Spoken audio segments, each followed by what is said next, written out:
संख्या 415 गाथाएं। ठीक है, इस ग्रंथ की टीकाएं हैं। अमृत चंद्र आचार्य ने जो टीका की है उस टीका का नाम क्या है? अमृत चंद्र आचार्य ने ये जो समय सारजी ग्रंथ है, आत्मख्याति टीका। आत्मख्याति टीका। ठीक है, और जैसे आचार्य ने भी इसकी टीका की है, इसका नाम कौन बताएगा? तात्पर्यवर्ती। तात्पर्य वृत्ति। किसने बताया? अच्छा, आपने निशा बताया। भाभी ने। तात्पर्य वृत्ति। ठीक है, इतना ये नए लोगों के लिए बता रहा हूं कि हमारा स्वाध्याय चलता है समय सार जी का। और ये समय सार ग्रंथ एक ऐसा ग्रंथ है जो अज्ञानी जीव को ज्ञानी बनाने के लिए, अज्ञानी माने जो आत्मा के संबंध में अज्ञानी, अपने स्वरूप को नहीं जानता, वो अपने स्वरूप को जान जाए, उसके लिए इस ग्रंथ की रचना हुई। यानी मिथ्या दृष्टि को सम्यक दृष्टि बनाने वाला ये ग्रंथ है। ठीक है, तो आप ये बताओ, मेरा प्रश्न है, ये मिथ्या दृष्टि को सम्यक दृष्टि बनाने वाला ग्रंथ है कौन सा? समय सार जी। समय समय सार। सार। तो ये ग्रंथ 6 द्रव्यों में से कौन सा द्रव्य है? उद्गल द्रव्य। उद्गल। पुद्गल द्रव्य है। तो क्या पुद्गल द्रव्य मुझ चेतन को ज्ञानी बना सकता है क्या? निमित्त तो है ही। नहीं, निमित्त। हाँ, निमित्त। हाँ निमित्त है। बहुत बढ़िया। देखो, इसमें ज्ञान है क्या? इसमें नहीं। ज्ञान है? नहीं, नहीं है। नहीं है। नहीं।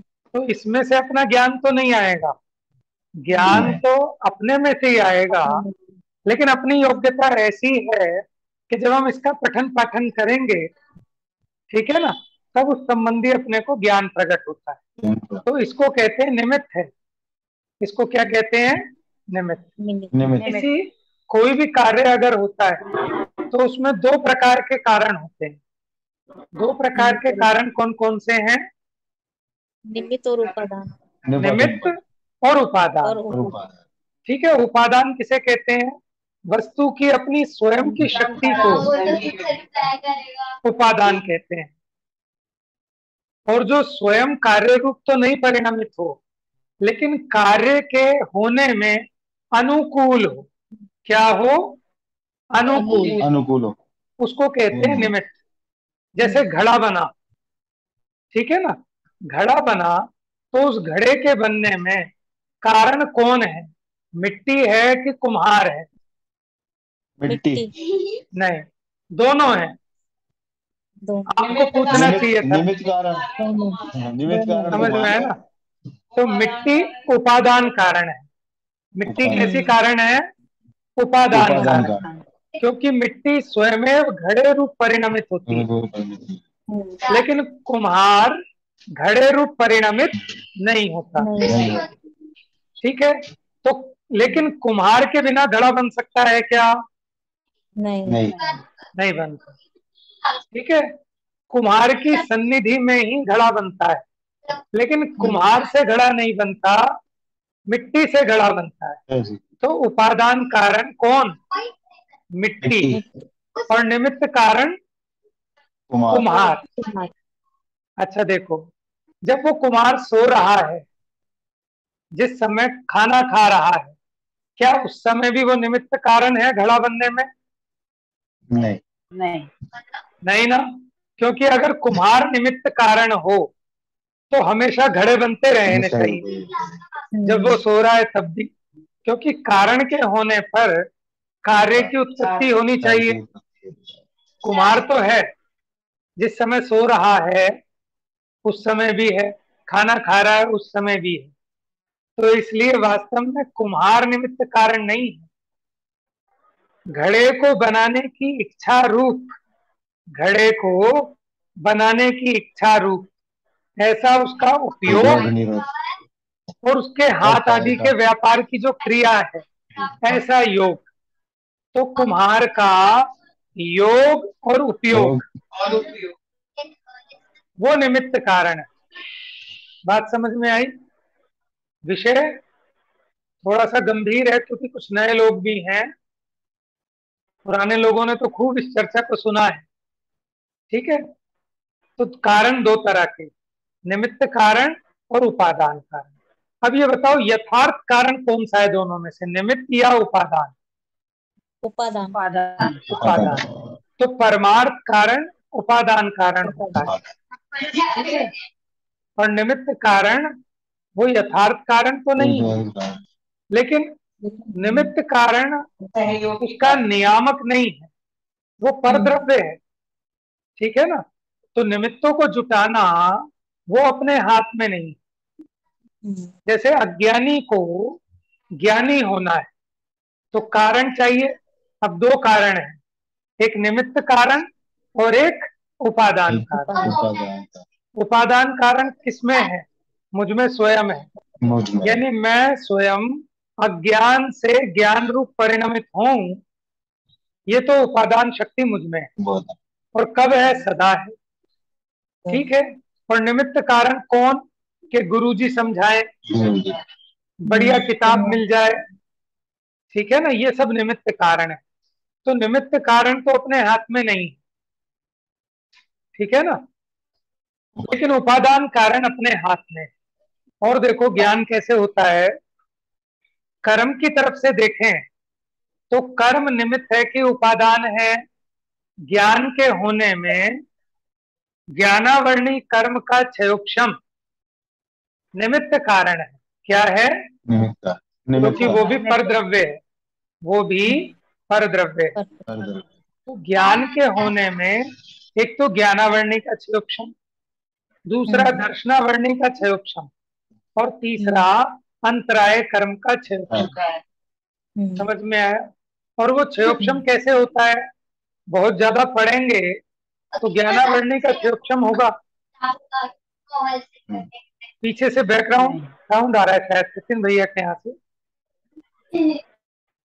ठीक, देखो हम जो पढ़ते हैं तो उस पढ़ने से ज्ञानावरणी, दर्शनावरणी और अंतराय कर्म का क्षयोक्षम होगा, तभी तो ज्ञान बढ़ेगा, नहीं तो ज्ञान नहीं बढ़ेगा। आप कितना ही पढ़ना, लेकिन अगर ज्ञानावरणी, दर्शनावरणी और अंतराय कर्म का क्षयोक्षम नहीं हुआ तो आपका ज्ञान बढ़ने वाला नहीं। ठीक है, तो पढ़ने से कर्म का क्षयोक्षम कैसे होता है कि पढ़ने के काल में हमारी जो कषाय मंद हुई, क्या मंद हुई? कषाय मंद हुई, परिणाम की जो विशुद्धि हुई, उस विशुद्धि के बल पर कषाय की हानि होने से स्वयमेव जो कर्मों के तीव्र स्थिति अनुभाग थे वो कम हो जाते हैं। कर्म का क्षयोक्षम विशेष होता है तो उससे ऑटोमेटिक ज्ञान बढ़ जाता है। देखो कोई मुनिराज तपस्या करते हैं, ठीक है, तो उन तपस्या करने से ही उन्हें रिद्धियां सिद्ध हो जाती हैं। कैसी रिद्धियां? बीज बुद्धि रिद्धि, कोष्ठ बुद्धि रिद्धि, समझ में? यहां तक कि केवल ज्ञान, उससे बड़ा तो कोई ज्ञान नहीं है ना। तो वो केवल ज्ञान पढ़ने से होता है कि आत्मा की शुद्धि से होता है। मन परिय ज्ञान, दूसरे के मन में स्थित बात को जान ले। तो बताओ कैसे, कौन सी किताब पढ़ें, कौन से गुरुजी से मंत्र लें कि हमें मन परिय ज्ञान हो जाए? ये भी आत्मा के परिणामों की विशुद्धि से होता है। अवधि ज्ञान, ये भी तपस्या के बल से परिणामों की विशुद्धि होने पर स्वयमेव अवधि ज्ञान प्रकट होता है। ठीक है, ये तो अवधि मन परिय केवल ज्ञान की बात। यहां तक कि जो श्रुत ज्ञान है वो भी परिणामों की विशुद्धि से प्रकट होता है। सोधर्मिंद्र, ठीक है, जो सोधर्मिंद्र है वो द्वादशांग का ज्ञाता होता है। कितने? 12 अंगों का। तो वो पढ़ पढ़ के नहीं होता, समझ में है? उसकी जो कषाय की मंदता है उसके कारण उसको वो ज्ञान उपलब्ध होता है। जो गणधर देव हैं उनको जो द्वादशांग का ज्ञान प्रकट हुआ पढ़ने से नहीं हुआ। इंद्रभूति गौतम ने जब जाकर वो दीक्षित हुआ भगवान महावीर के समोशरण में, वीर शासन जयंती के दिन, अभी गई है ना वीर शासन जयंती, तो उसने कितनी किताबें पढ़ ली कि उसको द्वादशांग का ज्ञान प्रकट हो गया? एक भी नहीं। तो परिणामों की विशुद्धि होने पर, ठीक है, तो ये जो परिणामों की विशुद्धि होने पर ज्ञान प्रकट हुआ, तो आत्मा उस ज्ञान का उपादान कारण, असली कारण मेरे पास है, ठीक है। तो यानी कोई भी अगर कार्य होता है तो उसके अंदर जो योग्यता है उससे वो कार्य होता है। तो इससे इस बात की सिद्धि होती है कि अगर आपको अज्ञानी से ज्ञानी होना है तो असली कारण हमारे पास मौजूद है, हमें बाहर से कुछ नहीं लाना। ये जो अज्ञानी जीव है यही ज्ञानी बनेगा, ये जो अज्ञानी जीव है यही ज्ञानी बनेगा, कहीं से कोई दूसरा मटेरियल नहीं चाहिए। लेकिन कैसे बनेगा उसकी विधि इस समय सार जी में बताइए, ठीक है। तो अपनी चर्चा को अब आगे बढ़ाते हैं। शेयर करता हूं अभी आपको।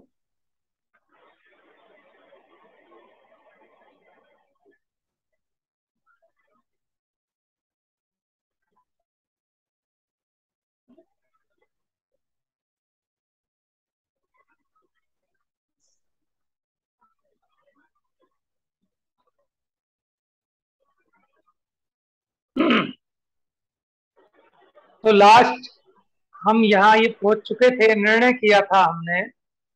आचार्य देव कहते हैं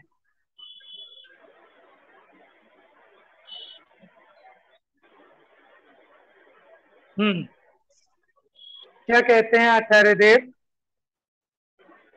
कौन पढ़ेगा, किसको क्लियर दिख रहा है? ये लास्ट लाइन पढ़िए। इसलिए आचार्य देव कहते हैं,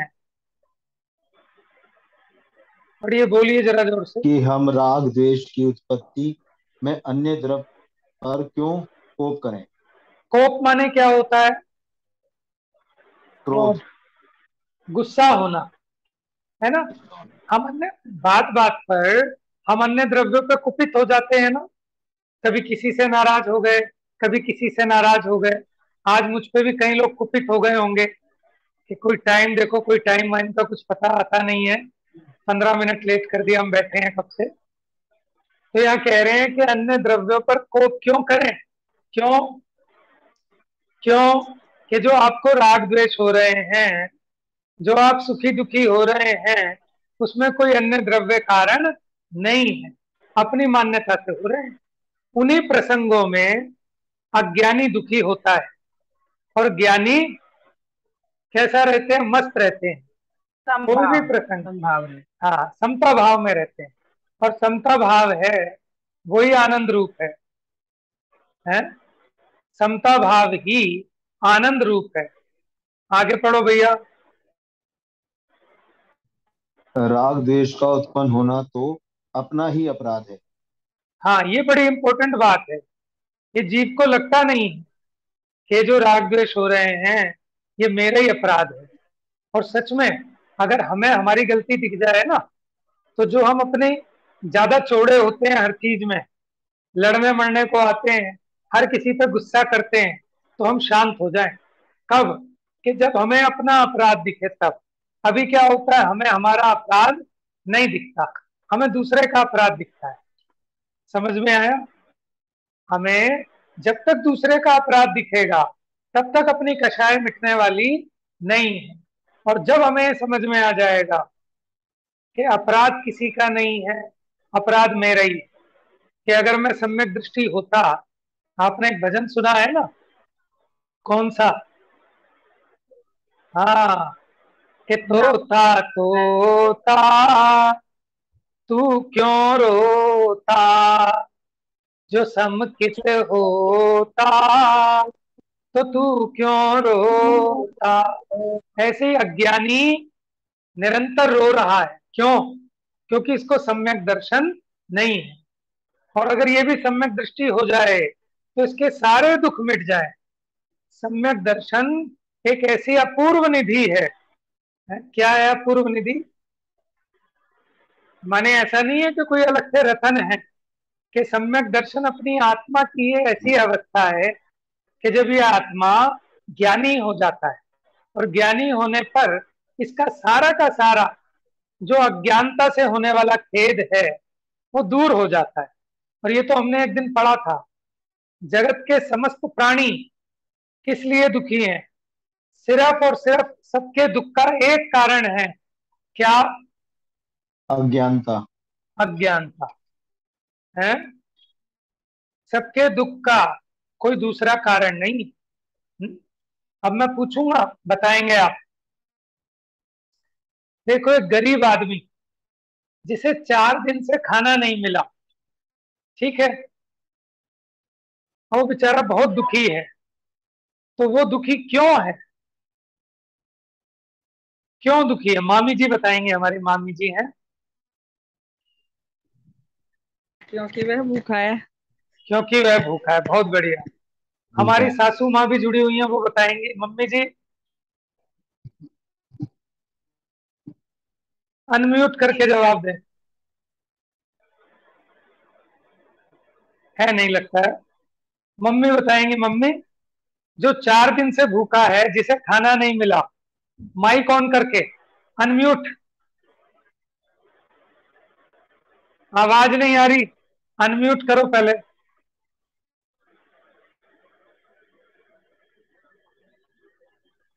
हाँ, आप बोलो।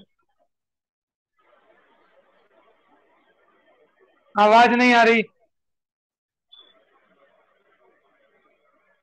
अच्छा, ठीक है।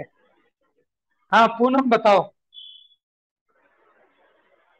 4 दिन से भूखा है जो व्यक्ति, वो बहुत दुखी है। अब बताओ उसके दुख का असली कारण क्या है? क्योंकि उसे खाने में सुख लग रहा है कि वो खाना अरे खाएगा तो उसकी।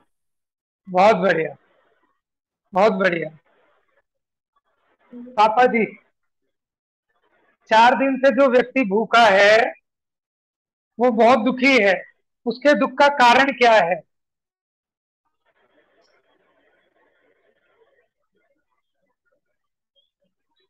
अनम्यूट करके।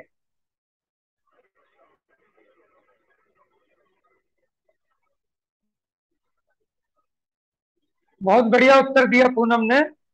उत्तर बिल्कुल ठीक है, और ठीक होने के साथ साथ स्पष्ट भी कर दिया। हम तो एक शब्द में कहने वाले थे कि अज्ञान। कैसा अज्ञान है? कि उसने खाने में सुख की कल्पना की है ना? खाने में सुख की कल्पना की है और खाना नहीं मिला तो दुखी होगा। अब आप कहोगे भैया भूख लगेगी तो अच्छा अच्छा दुखी होगा, भले ही खाने में सुख ना माना हो। चलो दूसरा एग्जाम्पल लो। ठीक है, आज किसी व्यक्ति को, उसने खाना खा लिया भरपेट। अब उसको इच्छा है कि कुछ है क्या, कुछ मीठा है, कुछ नमकीन वमकीन कुछ है क्या, खाने के बाद कुछ सौंफ इलायची कुछ है। अब उन्होंने कहा थी तो साहब अभी देखते हैं। अरे भाई खत्म हो गई, वो बच्चा खा गया। ठीक है, तो वो भी दुखी हो रहा है कि खाना खाने के बाद मुझे मीठा चाहिए था कुछ। क्या बोलते हैं उसको? डेजर्ट। डेजर्ट तो रेगिस्तान होता है, और एक डेजर्ट वो भी होता है खाने के बाद जो मीठा मांगते हैं। तो उसको पेट भरा हुआ है, लेकिन खाने के बाद मीठा नहीं मिल रहा। वो दुखी हो रहा है। किस लिए हो रहा है? किस लिए हो रहा है? अपने अज्ञान से। देखो, जब तक अज्ञान। हमें ये बात समझ में नहीं आएगी कि जगत के सारे प्राणी एकमात्र अपने अज्ञान से दुखी हैं, तब तक वो सुखी नहीं हो सकते।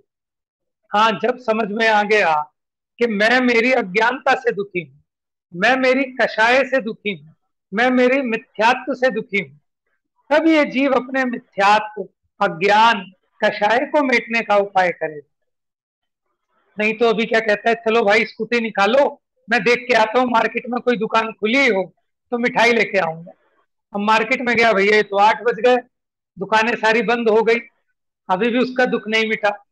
और अगर कोई समझदार ज्ञानी हो तो बैठ के विचार करे कि गुलाब जामुन में कौन सा आनंद है, और जाएगा कहाँ? मेरी आत्मा में रसगुल्ले का प्रवेश हो नहीं सकता, क्योंकि आत्मा अरूपी है, और ये रसगुल्ले का स्वाद, ठीक है, ये सब रूपी हैं। तो अरूपी आत्मा में रूपी रसगुल्ले का प्रवेश असंभव है। तो उसमें से सुख कहां से हुआ? कि वो अपनी कल्पना से मान रहा है। जैसे कुत्ता हड्डी चबाता है और हड्डी चबाने में उसको बड़ा आनंद आता है। उसको क्या लगता है? वो कहता है साहब इस हड्डी में से खून आ रहा है, इसलिए स्वाद आ रहा है। अब आप ये बताओ, हड्डी में खून का अस्तित्व है कि नहीं? क्या हड्डी के अंदर खून नहीं, होता है क्या? नहीं नहीं होता। होता। नहीं। ठीक है। जिस प्रकार गुलाब जामुन में सुख नहीं होता, ठीक है, उसी प्रकार हड्डी में भी खून नहीं होता। लेकिन वो कुत्ता, क्या उसको लग रहा है कि हड्डी में से ही तो खून आ रहा है? उसी प्रकार अज्ञानी जीव को बिल्कुल उसी कुत्ते की तरह ऐसा लग रहा है कि इन पांच इंद्रियों के विषयों में से, मैंने तो सिर्फ रसना इंद्रिय की बात की, अभी जैसे मान लो एसी चल रहा हो तो स्पर्शन इंद्रिय का विषय हो गया है। तो इन विषयों में से आनंद आ रहा है, ऐसा लगता है कि नहीं लगता है?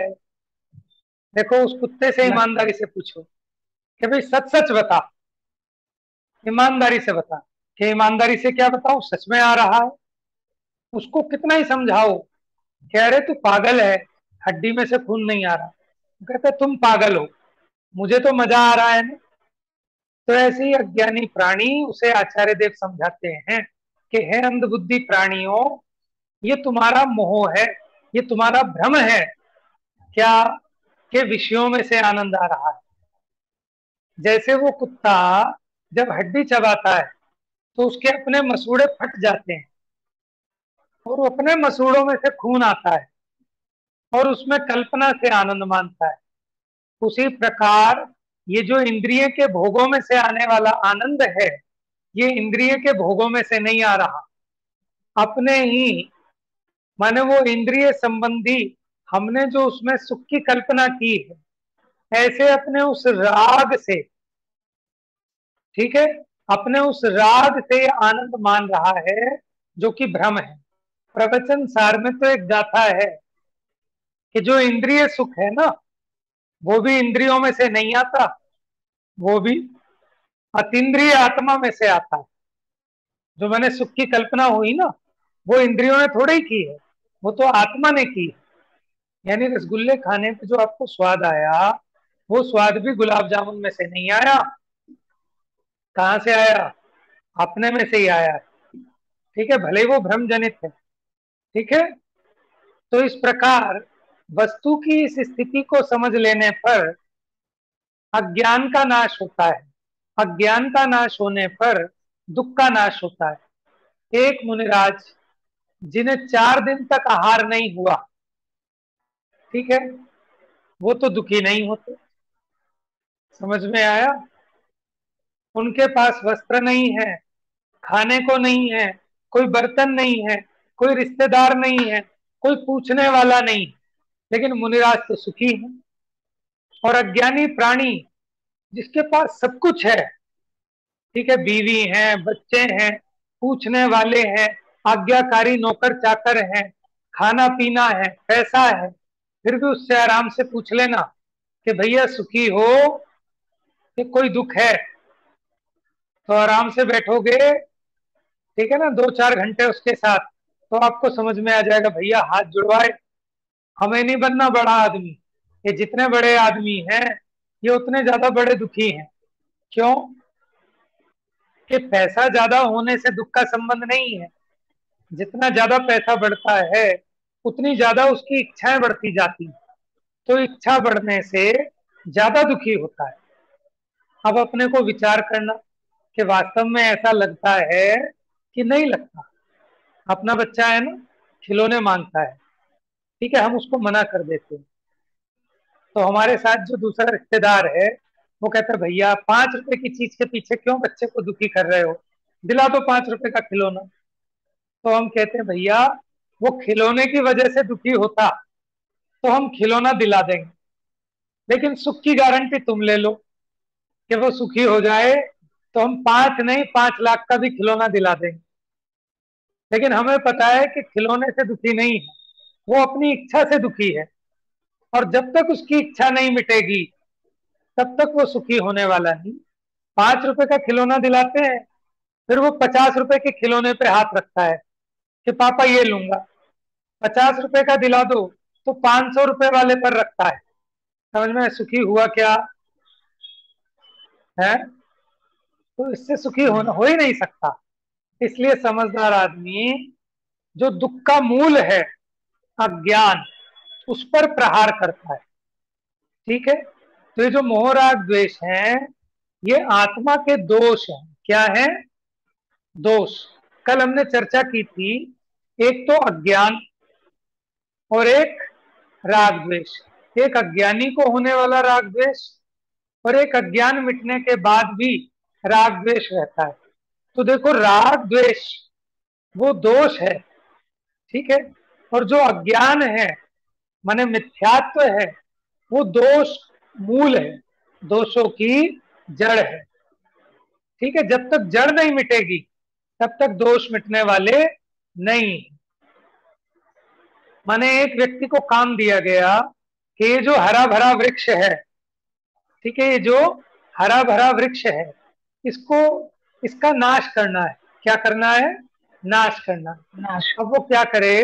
रोज एक एक पत्ता तोड़े, कभी एक टहनी तोड़े, लेकिन आज तोड़ी फिर 4 दिन में फिर से उगने लगती है। तो कोई समझदार व्यक्ति आया, उसने कहा भैया इससे इसका नाश होने वाला नहीं है। जब तक इसका मूल, मूल माने जड़, जब तक इसकी जड़ हरी भरी है तब तक इस पेड़ का नाश होने वाला नहीं। तो समझदार आदमी ने क्या किया कि उसकी जो जड़ है ना, जो मूल है, उसको नाश करो पहले, तब वृक्ष 2-4 दिन हरा भरा दिखेगा, लेकिन 20-25 दिन में वो अपने आप सूख जाएगा। बात समझ में आई? तो उसी प्रकार हम कितने ही राग द्वेष मिटाने का प्रयास करें लेकिन अपने अज्ञान को ना मिटाएं तो क्या ये राग द्वेष मिट पाएंगे? आप इसको दबा तो सकते हो थोड़ी देर के लिए, दमन तो कर सकते हो, लेकिन फिर वो और ज्यादा बढ़ के बाहर निकलेंगे। होता है कि नहीं होता है ऐसे? जैसे 10 लक्षण पर्व आए, अब 10 दिन के लिए हमने अपनी इच्छा को दबा लिया, क्या कि साहब कोई हरी नहीं खाएंगे, कोई चाट पकौड़ी नहीं बनाएंगे। सही है, 10 दिन तो आपने दबा लिया, लेकिन 10 दिन के बाद जब 11वें दिन पारना होता है तो 10 दिन की सारी चीजें एक साथ बना लेते हैं लोग। तो इच्छा घटी कि बढ़ी है? क्यों बढ़ गई? क्योंकि इच्छा मिटी नहीं थी, जबरदस्ती। टोडरमल जी ने लिखा, जैसे कोई पानी भर रहा हो और जो मोरिया है उसकी पानी की, उसमें कुछ अड़ा दे तो रोक दे तो पानी का वेग बढ़ता चला जाएगा, और जैसे ही डांट हटेगी तो एकदम तीव्र प्रवाह से पानी बहेगा। तो हमने क्या किया? राग द्वेष को नहीं जीता, जबरदस्ती 10 दिन उस राग द्वेष को दबाया, और जब दबाया तो क्या हुआ? 11वें दिन वो ऐसा फटा, अब कोई विवेक नहीं। 10 दिन तक तो बिल्कुल नियमित मुंह बांध के एक बार खाते थे, और 11वें दिन कोई होश नहीं कि भक्ष है कि अभक्ष। समझ में आया? जब तक, ठीक है, अभ्यास करने के लिए करना चाहिए, ठीक है, अभ्यास करने के लिए करना चाहिए। हम उसमें एग्जामिन करते हैं कि हमने पढ़ा तो बहुत है कि विषयों में सुख नहीं है, लेकिन अब प्रैक्टिकल करके देखें, क्या हम विषयों के बिना समता भाव रख सकते हैं? माने जिस चीज में हम सुख मानते हैं उसके बिना सुखी हुआ जा सकता है कि नहीं? मुनिराज के पास तो कुछ भी नहीं है, त्यागियों के पास तो भोग भी नहीं है, वो कैसे सुखी रहते हैं?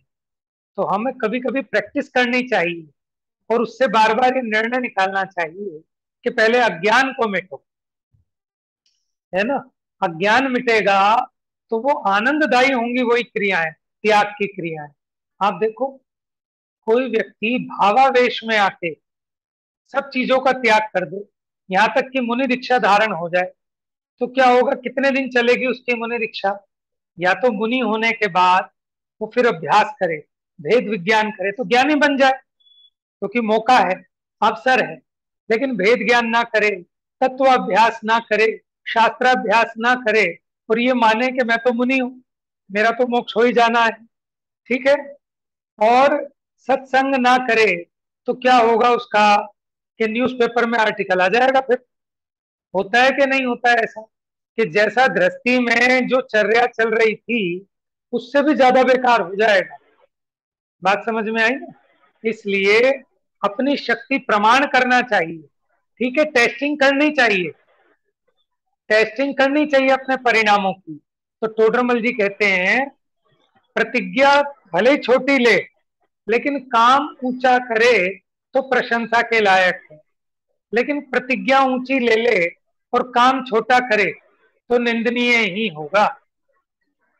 सचिन भैया आखिरी लाइन पढ़ो अब इसकी, इसके लिए हमने इतनी देर आपका टाइम वेस्ट किया। राग द्वेष का नहीं नहीं, उत्पन्न होना, का उत्पन्न बताओ। होना तो अपना ही अपराध है।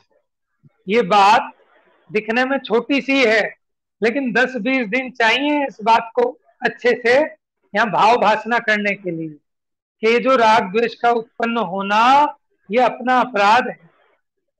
ठीक है ना? और इस अपराध को हमें मिटाना है, लेकिन मिटाने का उपाय ठीक करना है।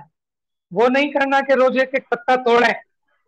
क्या उपाय करना है, कि ये जो पत्ते हरे हो रहे हैं इसका कारण ये जड़ है, तो उस जड़ को सुखाना है।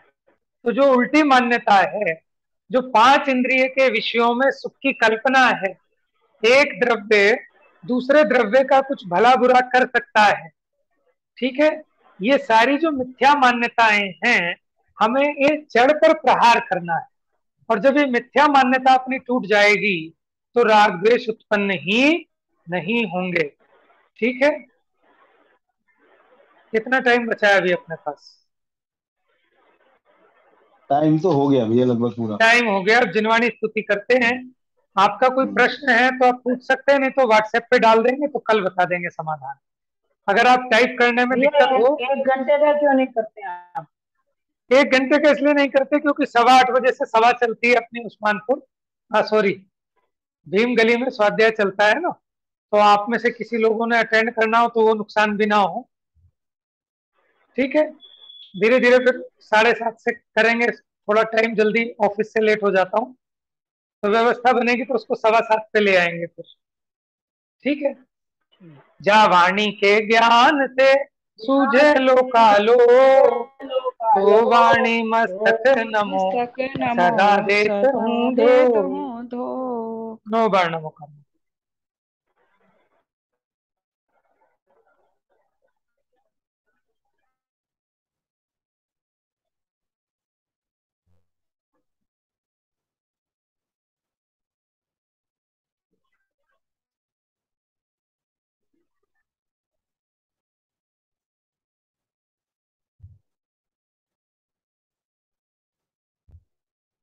द्वादशांग जिनवाणी माता की हमारी जय। माता की की जय।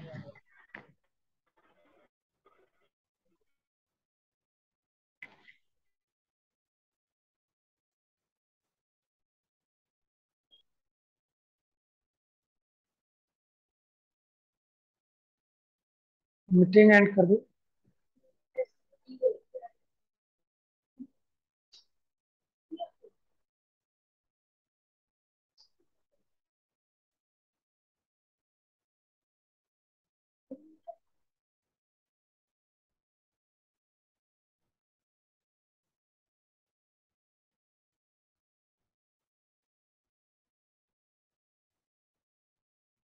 हाँ, पता ही नहीं चलता कैसे हम लोग